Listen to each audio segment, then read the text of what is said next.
Hello. Session अपना abruptly बीच में जो है वो डिस्कनेक्ट हुआ, लेकिन मैं एज पार्ट 2 इसको उसके कंटिन्यूएशन में ही आगे बना रहा हूं। ठीक है, तो पिछले पार्ट में हम यहां डिस्कस कर रहे थे कि आपने एचयूएफ की टीआई तक कैसे निकाल लेना है। अब मैंने आपको ये बताया कि टीआई जब आपने निकाल ली तो टीआई के ऊपर टैक्स रेट लगाने हैं। एचयूएफ के केस में टैक्स रेट वही लगते हैं जो इंडिविजुअल बिलो 60 इयर्स के स्लैब रेट्स हैं। वही स्लैब रेट लगा के आपने एचयूएफ की भी टैक्स लायबिलिटी वर्कआउट कर लेनी है। जब आपने टैक्स लायबिलिटी निकाल ली, इसमें से अगर एचयूएफ ने ड्यूरिंग द प्रीवियस ईयर कोई टीडीएस कटा हुआ उसका या एडवांस टैक्स पे कर दिया, वो माइनस कर दो। बाकी tax as self assessment tax HUF को पे करना होगा। ठीक है, अब ध्यान से सुनो बात। मैंने आपको बोला कि ये जो बेसिक फॉर्मेट है हमारा टीआई वर्कआउट करने का, ये तो लगभग सभी एसएससी के केस में एक जैसा ही है। फॉर एग्जांपल एचयूएफ के केस में भी आपको सेम फॉर्मेट दिख रहा है। The only changes are this कि जैसे सैलरी हेड में इनकम नहीं हो सकती एचयूएफ की, तो सैलरी हेड नहीं है, बाकी सब हेड हैं। ये जो डिडक्शंस आप ले रहे हैं जो जो एचयूएफ के लिए स्पेसिफिक हैं, बस वो आप ले पाएंगे। लेकिन अगर इन माइनर डिफरेंसेस को छोड़ दो तो बेसिक फॉर्मेट टीआई वर्कआउट करने का वो सभी एसएससी के केस में एक जैसा है। तो ऐसे कौन से खास पॉइंट हैं जो असेसमेंट ऑफ एचयूएफ करने में आपने ध्यान रखने हैं? ये जो इंपॉर्टेंट पॉइंट्स हैं ये यहां इस तरफ में लिखे हुए हैं और ये कुल मिला के 5 पॉइंट है। अब मैं 1 बाय 1 आपको ये सारे इंपॉर्टेंट पॉइंट्स बताऊंगा। ठीक है, सीक्वेंस मेरी इससे अलग हो सकती है, वो आप चिंता नहीं कीजिए, मैं आप डिस्कस सारा कुछ करूंगा। तो पहला important point assessment of HUF में जो आपने ध्यान रखना वो ये है कि HUF is a separate entity, और जो इस एचयूएफ के मेंबर हैं, ठीक है, वो एक अलग इंडिविजुअल कैपेसिटी भी है उनकी। मैं एग्जांपल देता हूं आपको। मान लो मैं एक एचयूएफ में मेंबर हूं, ठीक है, लेकिन मैं इंडिविजुअल भी हूं। मान लो मैं अपनी इंडिविजुअल कैपेसिटी पे कुछ इनकम अर्न करूं, तो वो जो मेरी इनकम होगी वो मेरे हाथों में ही टैक्स होगी, वो एचयूएफ की इनकम नहीं होगी। ठीक है ना? सिर्फ ये कहने से कि ये आदमी इस एचयूएफ का मेंबर है तो इस आदमी की सारी इनकम एचयूएफ की इनकम नहीं हो जाएगी। एचयूएफ की इनकम जो उसके अपने सोर्स ऑफ इनकम है, उनसे जो इनकम हो रही है वो एचयूएफ की इनकम है। ठीक है, एग्जांपल ले लो। मान लो एचयूएफ के जो सोर्सेज हैं, मान लो मनी है एचयूएफ के पास, और वो मनी कर्ता ने, प्रिंसिपल ने, जो कर्ता है एचयूएफ का, उसने किसी कंपनी में इन्वेस्ट कर दी। अब कंपनी उस पर इंटरेस्ट पे कर रही है। वो जो इंटरेस्ट है वो एचयूएफ की इनकम है। बेशक आपको सामने से ये दिखेगा, अपेरेंटली आपको दिखेगा कि कर्ता है सारे काम करवा रहा है, लेकिन वो कर्ता की पर्सनल इनकम नहीं है, वो एचयूएफ की इनकम है। ठीक है, अच्छा मान लो कर्ता ही किसी और कंपनी को एज एन एम्प्लॉई ज्वाइन कर ले, पार्ट टाइम एम्प्लॉई उसने कहीं पर ज्वाइन कर लिया, या किसी कंपनी को एज कंसल्टेंट वो कुछ जो है कंसल्टेशन दे रहा है, और वो कंपनी हमारे कर्ता को पे कर रही है। तो वो कर्ता को जो रेम्यूनरेशन मिल रही है वो कर्ता को उसके पर्सनल स्टेटस पर मिल रही है, वो उसकी पर्सनल इनकम रहेगी, वो एचयूएफ की इनकम नहीं होगी। समझ आ रही है? तो एक क्लियर कट डिस्टिंक्शन रखना कि क्या एचयूएफ की इनकम है और क्या उसके मेंबर की इनकम है। This is point number 1। अब पॉइंट नंबर 2 में मैंने जैसे आपको एग्जांपल दिया कि एचयूएफ के पैसे कहीं इन्वेस्ट कर दिए, वो एचयूएफ की इनकम। कर्ता ने अपने लेवल पे जाके काम किया, उसको कुछ रेम्यूनरेशन मिली, तो वो कर्ता की इनकम है। समझ आइए बात? सबसे इंपॉर्टेंट पॉइंट यहां पर है ये पॉइंट नंबर 4। इस पॉइंट नंबर 4 में क्या है, इससे पहले मैं पॉइंट नंबर 3 कर लेता हूं, क्योंकि इसमें भी रेम्यूनरेशन ऑफ कर्ता की बात है।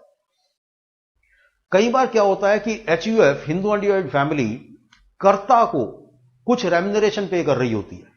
ठीक है, देखिए कर्ता के बारे में आप सब जानते हैं। कर्ता जो है वो एचयूएफ का मेन मेंबर माना जाता है। Mostly it is the eldest member of the family, mostly. और ये वो आदमी है जो कि एचयूएफ के अफेयर्स को कंट्रोल और मैनेज कर रहा होता है। ठीक है, तो अगर एचयूएफ से हमारे कर्ता को कोई रेम्यूनरेशन मिल रही हो, तो पहला सवाल यह कि क्या एचयूएफ रेम्यूनरेशन पे कर सकती है कर्ता को? Answer yes, because karta is doing number of activities for HUF, तो HUF can pay remuneration to the karta. दूसरा इंपॉर्टेंट सवाल इसमें यह है कि क्या जो कर्ता को रेम्यूनरेशन पे की है एचयूएफ ने, एचयूएफ उसके लिए डिडक्शन क्लेम कर सकती है? आंसर उसके लिए भी यस है। Yes, HUF can claim the deduction on the remuneration paid to the कर्ता, but there are certain conditions. Condition ये है कि एग्रीमेंट हो जो साफ तौर पे कहे कि HUF इस कर्ता को रेम्यूनरेशन पे कर सकती है, और नंबर 2, वो जो रेम्यूनरेशन है वो रैशनल होनी चाहिए, किसी भी तरीके से वो एक्सेसिव नहीं होनी चाहिए.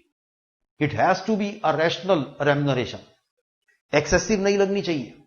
तो अगर ये बातें पूरी हो और HUF ने कर्ता को रेम्यूनरेशन पे कर रखी है, HUF उस रेम्यूनरेशन के ऊपर डिडक्शन क्लेम कर सकती है. Okay, now the next point, point number 4, बड़ा इंपॉर्टेंट पॉइंट है. पॉइंट नंबर 4 में है कि अगर मान लो HUF का कोई मेंबर है और उसके पास उसकी अपनी पर्सनल कोई प्रॉपर्टी है, वो इस पर्सनल प्रॉपर्टी को HUF फैमिली प्रॉपर्टी में कन्वर्ट कर दे, ज्वाइंट फैमिली प्रॉपर्टी में कन्वर्ट कर दे, ठीक है, विदाउट टेकिंग एनी कंसिडरेशन, तो ऐसे केस में इस प्रॉपर्टी से जो इनकम होगी वो अभी भी इस मेंबर की इनकम ही मानी जाएगी, वो हिंदू अनडिवाइडेड फैमिली की इनकम नहीं मानी जाएगी. मैं रिपीट कर देता हूं, जहां पे मेंबर की अपनी individual asset it is converted into joint family property without adequate consideration, तो ऐसे केस में उसकी इनकम अभी भी मेंबर की पर्सनल इनकम में काउंट होगी, HUF की इनकम में काउंट नहीं होगी. और फाइनली ये जो लास्ट पॉइंट है ये इम्पार्टिबल एस्टेट के रिलेशन में है. इम्पार्टिबल एस्टेट का मतलब होता है वो एस्टेट, वो प्रॉपर्टी जिसको फर्दर मेंबर्स में डिवाइड नहीं किया जा सकता हो. अगर कोई HUF के पास इम्पार्टिबल एस्टेट है और इस इम्पार्टिबल एस्टेट से कोई इनकम है, ये इनकम उस मेंबर की इनकम मानी जाएगी जो मेंबर इस इम्पार्टिबल एस्टेट को मैनेज कंट्रोल कर रहा है, जिसके पोजेशन में ये इम्पार्टिबल एस्टेट है. Please note, even if the HUF is the owner of that इम्पार्टिबल estate, लेकिन इनकम HUF की इनकम में काउंट नहीं होगी, बल्कि उस मेंबर की इनकम में काउंट होगी जो मेंबर इस इम्पार्टिबल एस्टेट को मैनेज कंट्रोल कर रहा है. ओके, तो इन 5 खास पॉइंटों का आपने ध्यान रखना है HUF की असेसमेंट में. अब देखिए, हमने HUF के रिलेशन में अभी तक पार्टीशन के बारे में कोई बात नहीं की है, तो मैं जल्दी से आपके साथ पार्टीशन के बारे में बात करूंगा. नॉर्मली आपने पढ़ा हुआ होगा कि एक होता है फुल पार्टीशन, एक है पार्शियल पार्टीशन.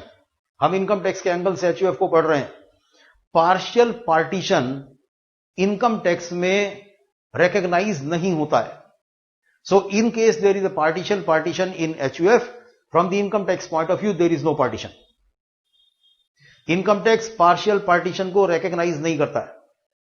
अब आते हैं फुल पार्टीशन पे, जिसको अब मैं सिर्फ पार्टीशन ही बोलूंगा. मान लो HUF का पार्टीशन हुआ ड्यूरिंग द प्रीवियस ईयर, मान लो 31 अक्टूबर को पार्टीशन हो गया, तो 31 अक्टूबर के बाद में अब HUF नहीं है, तो होगा क्या कि HUF ने जो income up to 31 October earn की है वो HUF के हाथों में काउंट होगी, और इसके बाद में मेंबर्स अपने अलग अलग हो जाएंगे. जो भी इनकम उन्होंने इंडिविजुअल कैपेसिटी पर कर रखी है, चाहे वो इस डेट से पहले की हो या इसके बाद हो, वो उनकी इंडिविजुअल कैपेसिटी में चली जाएगी. पर HUF की इनकम उस डेट तक रहेगी जिस डेट पर ये यहां पर जो है पार्टीशन हो गया है. Okay, so very simple point है. सेकेंड पॉइंट जो थोड़ा सा सोचने वाला है वो ये है कि कई बार क्या होता है कि पूरा प्रीवियस ईयर हो गया, खत्म हो गया, और HUF की आपने रिटर्न फाइल कर दी, और अब इनकम टैक्स में आपकी स्क्रूटनी हो रही है या आपकी असेसमेंट चल रही है. ठीक है, जब असेसमेंट चल रही है उस टाइम पर फैमिली में पार्टीशन हो गया. प्रीवियस ईयर पूरा का पूरा एज HUF ही है, लेकिन जब आपकी असेसमेंट चल रही है उस टाइम पर पार्टीशन हो गया. ऐसे केस में इनकम टैक्स क्या कहता है? ऐसे केस, दिस इज सेक्शन 171, ऐसे केस में इनकम टैक्स ये कहता है कि अगर अभी असेसमेंट जारी है, अगर अभी असेसमेंट चल रही है और HUF में पार्टीशन हो गया है, then every member of the party of the Hindu undivided family is jointly and severally responsible to pay any tax, any fine or penalty to the income tax department.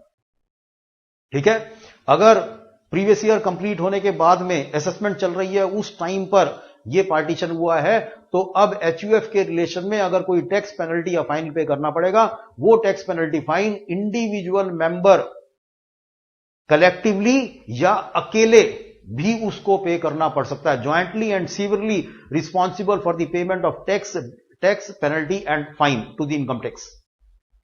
So this is about partial, this is about the partition, full partition. Okay, last sentence, और last sentence ये है कि जब आपने HUF को assess करना है, tax liabilities निकालनी है, TI निकालनी है, तो एक तो ये पूरा तरीका हो गया, आपने TI और टैक्स लायबिलिटी निकाल ली। इसके अलावा आप जानते हैं कि AMT प्रोविजन भी HUF के केस में अप्लाई होते हैं। तो अगर सिचुएशन ऐसी है, HUF इस तरीके की है कि AMT प्रोविजन उस पर अप्लाई हो रहे हैं, और मैंने AMT आपको कई सेशन में करवा रखा है, आपको याद होगा कि क्या कंडीशंस पूरी होती हैं फिर AMT प्रोविजन लगते हैं। तो अगर HUF के ऊपर AMT लग सकता है, अगर HUF ऐसी है जिसपे AMT लगना है, तो आपने AMT प्रोविजन अप्लाई करके भी इनकी TI और AMT लाइबिलिटी वर्कआउट करनी है। Out of the liability work out on the regular income tax provision basis और on the basis of AMT provisions, जो इन दोनों में से ज्यादा होगी वो HUF की फाइनल टैक्स लाइबिलिटी बनेगी। ओके, तो ये हमने HUF का असेसमेंट कवर कर लिया। Thank you.